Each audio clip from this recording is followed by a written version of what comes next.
তো বল। ধন্যবাদ। বিসমিল্লাহির রহমানির রহিম। ন্যাশনাল পিপলস পার্টি এনপিপির 18তম প্রতিষ্ঠা বার্ষিকী উপলক্ষে আজকের এই আলোচনা সভার সম্মানিত সভাপতি ডক্টর ফরিদুজ্জামান ফরিদ, উপস্থিত বিভিন্ন শ্রেণী পেশা, জ্ঞানী গুণী বিশিষ্টজন, উপস্থিত জাতীয়তাবাদী সমমনা জোটের নেতৃবৃন্দ, শিক্ষাবিদ, সিভিল সোসাইটির প্রতিনিধিগণ এবং সামনে উপস্থিত এনপিপি এবং সমমনা জোটের কর্মী সমর্থক নেতৃবৃন্দ, আসসালামু আলাইকুম। পতিত পরাজিত পলাতক স্বৈরাচারের আমলে রাষ্ট্র, রাজনীতি এবং গণতান্ত্রিক রাজনৈতিক দলগুলোকে নানা রকম দমন পীড়ন এবং ষড়যন্ত্র মোকাবেলা করতে হয়েছে। এনসিপিও সেই তালিকা থেকে কিন্তু বাদ যায়নি।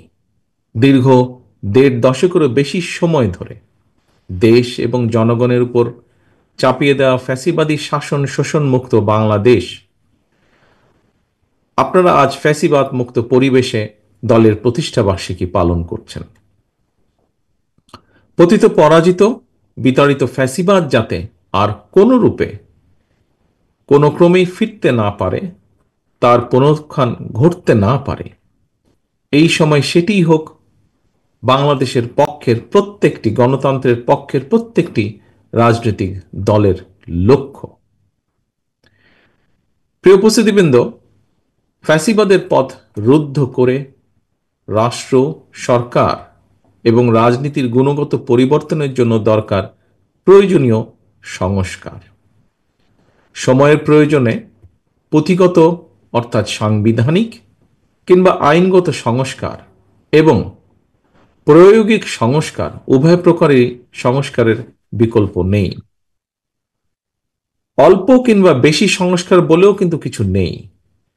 রাষ্ট্র ও রাজনীতির প্রয়োজনের সংস্কার একটি চলমান প্রক্রিয়া, ধারাবাহিক প্রক্রিয়া। তবে আমার কাছে মনে হয় পুঁথিগত সংস্কারের চেয়েও প্রায়োগিক সংস্কার বরং অনেক বেশি জরুরি। উপস্থিতিবৃন্দ, এই কথাটি বলার অর্থ হল আমাদের বর্তমান সংবিধানের 65-2 অনুচ্ছেদ লঙ্ঘন করে জনগণের ভোট ছাড়াই 2018, 2014 এবং 24 সালে নির্বাচনের নামে প্রহসন চালিয়ে যে কথিত সংসদ এবং সরকার প্রতিষ্ঠিত করেছিল, সংবিধানে জনগণের সরাসরি ভোটের অধিকার দেওয়া থাকলেও জনগণকে কিন্তু সেদিন ভোটের অধিকার প্রয়োগের কোনো রকম সুযোগ দেওয়া হয়নি। ফ্যাসিবাদ কায়েম করে জনগণকে, সারা দেশের জনগণকে অসহায় এবং ক্ষমতাহীন করে রাখা হয়েছিল।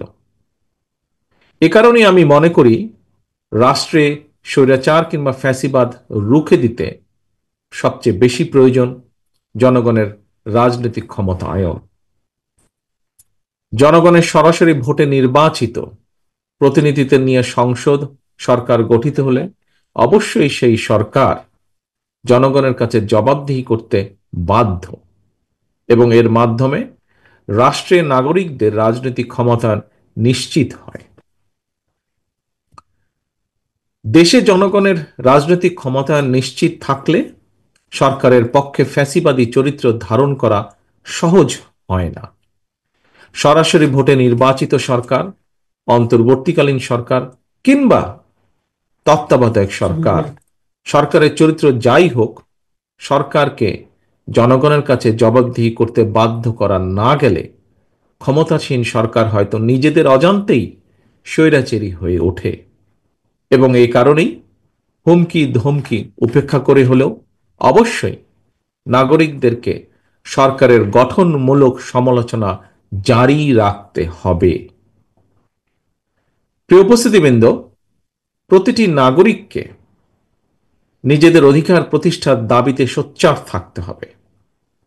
দেশের জনগণ কিন্তু সরকারের করুণার পাত্র নয়। সরকার অবশ্যই জনগণের কথা শুনতে, জনগণের ন্যায্য দাবি মানতে বাধ্য। এখানে সরকারের মান অভিমান কিংবা রাগ বিরাগের কিন্তু কোনো সুযোগ নেই। প্রিয় উপস্থিতিবৃন্দ, আমি আগেও বলেছি, হাজারো শহীদদের রক্তের উপর প্রতিষ্ঠিত বর্তমান এই অন্তর্বর্তীকালীন সরকারের নৈতিক এবং রাজনৈতিক বৈধতার হয়তো সংকট নেই, তবে অবশ্যই এই সরকার জনগণের কাছে জবাবদিহিমূলক নয়। সরকার যেহেতু জবাবদিহিমূলক নয়, সেহেতু নৈতিক কারণেই সরকারের সুনির্দিষ্ট পরিকল্পনা জনগণের সামনে স্পষ্ট থাকা প্রয়োজন। জনগণকে অন্ধকারে রেখে রাজনৈতিক দলকে বা দলগুলোকে অনিশ্চয়তায় রেখে শেষ পর্যন্ত কোনো পরিকল্পনায় কার্যকর এবং টেকসই হয় না, হবেও না। প্রিয় উপস্থিতিবৃন্দ, জনগণের সরাসরি ভোটে নির্বাচিত সরকারের মতো অন্তর্বর্তীকালীন সরকার সকল দায়িত্ব পালন করবে, হয়তো দায়িত্ব পালন করবে, জনগণ হয়তো এমনটি আশা করে না।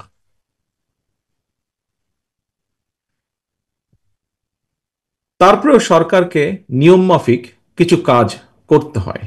এরই ধারাবাহিকতায় দেশের বিভিন্ন শ্রেণী পেশা মানুষের সমস্যা সম্ভাবনা সম্পর্কে সরজমিন অভিজ্ঞতা না থাকলেও অন্তর্বর্তীকালীন সরকারকে নিয়মমাফিক চলতি অর্থ বছরের বাজেট ঘোষণা করতে হবে।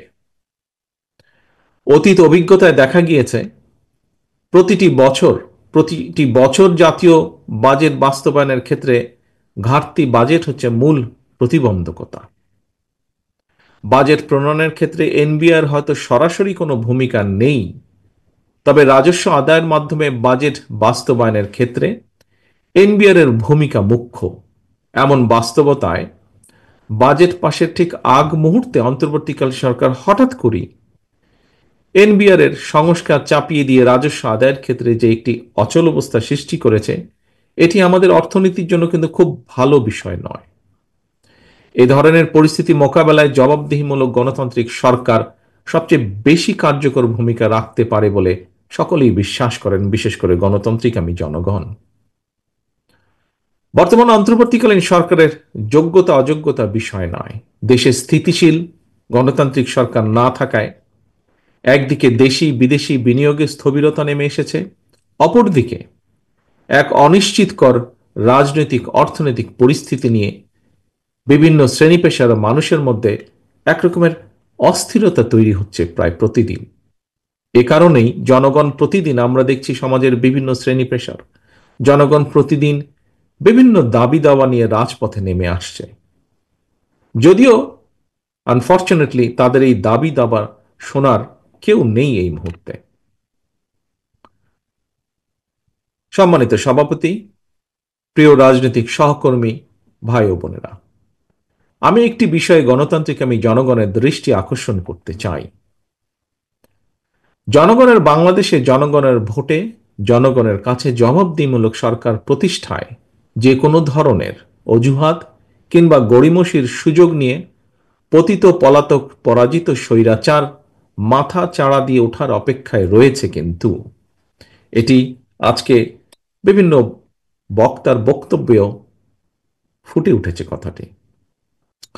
তবে ফ্যাসিবাদ মুক্ত বাংলাদেশে জনগণের গণতান্ত্রিক অধিকার প্রতিষ্ঠার মাধ্যমে ফ্যাসিস্ট তাবেদার অপশক্তির পুনর্বাসনের পথরোধ করা সম্ভব। আমরা নিজ নিজ দলীয় আদর্শ এবং কর্মসূচি বাস্তবায়নের ক্ষেত্রে ফ্যাসিবাদ বিরোধী রাজনৈতিক দলগুলোর মধ্যে প্রক্রিয়া বা পদ্ধতিগত বিরোধ দৃশ্যমান হলেও আমি দৃঢ়ভাবে বিশ্বাস করি দেশ এবং জনগণের বৃহত্তর স্বার্থে ফ্যাসিবাদ উত্থান মোকাবেলায় একতরফা ইস্যুতে বাংলাদেশের গণতান্ত্রিকামী জনগণ বিগত 5ই আগস্টের মতনই ঐক্যবদ্ধ।